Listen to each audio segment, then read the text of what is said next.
কালকে গীতাদিকে দিয়ে ঘরটা ডিপ ক্লিন করাচ্ছিলাম। আমি রোজ রোজ একটু করে করি, আর মাসে একবার করে গীতাদিকে দিয়ে ভালো করে করাই।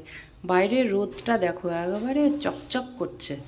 আর এ দেখো কত নোংরা বেরিয়েছে, দেখো রোজ পরিষ্কার করি তাও এত নোংরা বেরিয়েছে। আর সুইচগুলো আমি কলিন দিয়ে একটু মুছে দিলাম ভালো করে, তারপর ব্যাস হয়ে গেল পরিষ্কার। আর এদিকে জুতোর মেলা বসে গেছে, সবার একটা করে জুতো। তারপরে যে এটা সন্ধেবেলা একটু দোকানে যাচ্ছি, পাড়ার দোকানে কিছু টুকটাক কিছু কেনার আছে। গাছটা দেখো কি সবুজ লাগছে না, কি ভাল লাগছে, লাইটের আলো পড়ে সবুজ হয়ে গেছে। মাকে একটু প্রণাম করে নিলাম, তারপর দোকানে গেলাম। এই দোকানটায় এত ভিড় হয় না, কি বলবো, দাঁড়িয়ে থাকতে বিরক্ত লাগে। তো যাই হোক, দাঁড়িয়ে থেকে কয়েকটা জিনিস কেনার ছিল, খুব দরকারি নিলাম। তারপরে মুদিখানা দোকানে গেলাম, ওখানেও দু একটা জিনিস ছিল দরকারি নিলাম। তারপর ঝোলাতে ঝোলাতে বাড়ি চলে এলাম।